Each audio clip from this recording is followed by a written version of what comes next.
فیصلے میں کہا گیا مشرف نے 2007 میں لگائی اور آئین توڑا، ان پر عائد تمام الزامات بغیر شک و شبہ ثابت ہوتے ہیں، ہر الزام پر علیحدہ سند دی جاتی ہے۔ تیسرے جج جسٹس نذر اکبر نے مشرف کو جرم سے بری قرار دیا۔ اختلافی نوٹ میں لکھا استغاثہ اپنا کیس ثابت کرنے میں ناکام رہا۔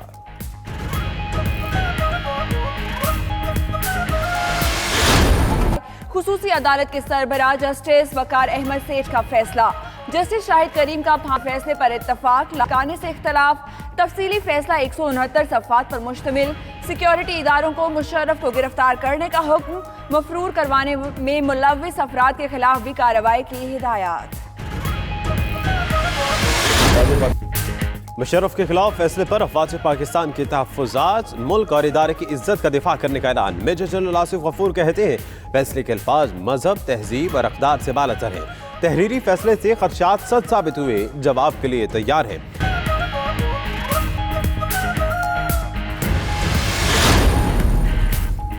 حکومت کا خصوصی عدالت کے جج جسٹس وقار احمد سیٹھ کے خلاف سپریم جوڈیشل کونسل میں ریفرنس بھیجنے کا فیصلہ۔ وزیر قانون فروغ نصیر کا کہنا ہے کہ جج صاحب نے ثابت کر دیا کہ وہ مینٹلی انفٹ ہیں، انہیں عدلیہ کا حصہ رہنے کا کوئی حق نہیں۔ سپریم کورٹ کے سینئر ججز انہیں فوری طور پر کام سے روک دیں۔ فردوس عاشقاوان کا کہنا تھا بیرونی قوتیں پاکستان میں عدم استحکام پیدا کرنے کی کوششیں کر رہی ہیں۔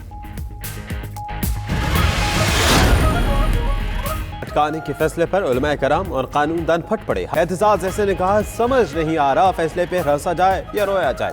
اشتر اصاف نے کہا جسٹس وقار کا فیصلہ سمجھ سے باہر ہے۔ حامد خان بولے جج کے خلاف اس کے فیصلے پر ریفرنس نہیں ہو سکتا۔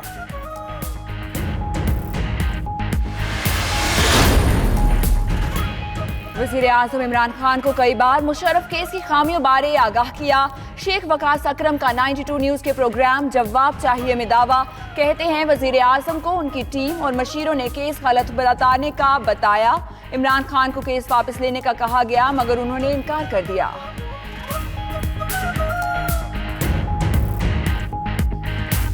وزیر اعظم کو یہ کہا گیا اور ان کی ٹیم نے بھی کہا اور دوستوں نے کہا کہ جی یہ کیس جو ہے کیونکہ غلط اس پہ بنایا گیا تھا تو آپ اس کو وڈرا کر لیں، اور میری اطلاع کے مطابق اب آپ اس کی کوئی پی ٹی آئی کا بندہ تصدیق کر سکتا ہے یا اس کو ریجیکٹ کر سکتا ہے، اور پرائم منسٹر نے انکار کر دیا۔ IMF کا پاکستان کے معاشی اقدامات پر اعتماد کا اظہار۔ ایگزیکٹو بورڈ نے دوسری قسط 45 کروڑ 20 لاکھ ڈالر کی منظوری دے دی۔ اعلامیے میں کہا گیا پاکستان کا اقتصادی اصلاحات پروگرام درست سمت پر ہے، پاکستانی حکام کے پالیسی پر عمل درآمد سے معیشت مستحکم کرنے میں مدد مل رہی ہے، مارکیٹ کے مطابق ایکسچینج ریٹ درست رہا۔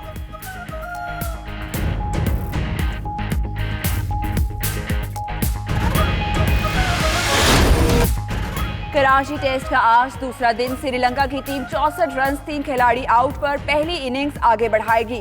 میچ کے پہلے دن بالرز کا پلڑا بھاری رہا، مجموعی طور پر 13 وکٹیں گری، پاکستانی ٹیم صرف 191 رنز بنا سکی۔ اسد شفیق 63 اور بابر اعظم 60 رنز کے سوا کوئی بلے باز کریز پر نہ ٹک سکا۔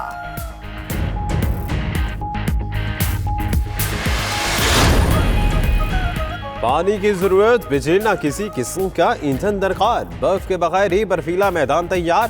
ماسکو میں آئس سکیٹنگ کے لیے زیادہ کثافت والے پالیمرز کے استعمال میں میدان کی تیاری۔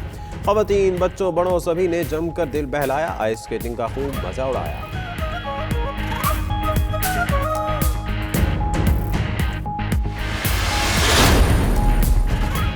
امریکی کمپنی نے آٹومیٹک ہیلی کاپٹر بنا لیا۔ خود کار طریقے سے پرواز کرنے والے ہیلی کاپٹرز کو مستقبل میں فضائی ٹیکسی کے طور پر بھی استعمال کرنے کا امکان ہے۔ امریکی کمپنی نے کامیاب آزمائش کی ویڈیو بھی جاری کر دی۔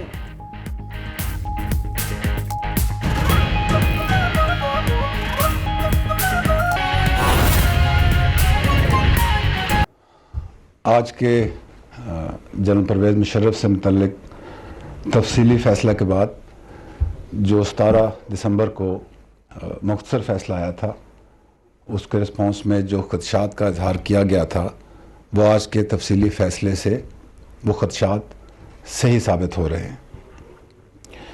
آج کے فیصلے بالخصوص اس میں استعمال کیے گئے الفاظ انسانیت، مذہب، تہذیب اور کسی بھی اقدار سے بالاتر ہیں۔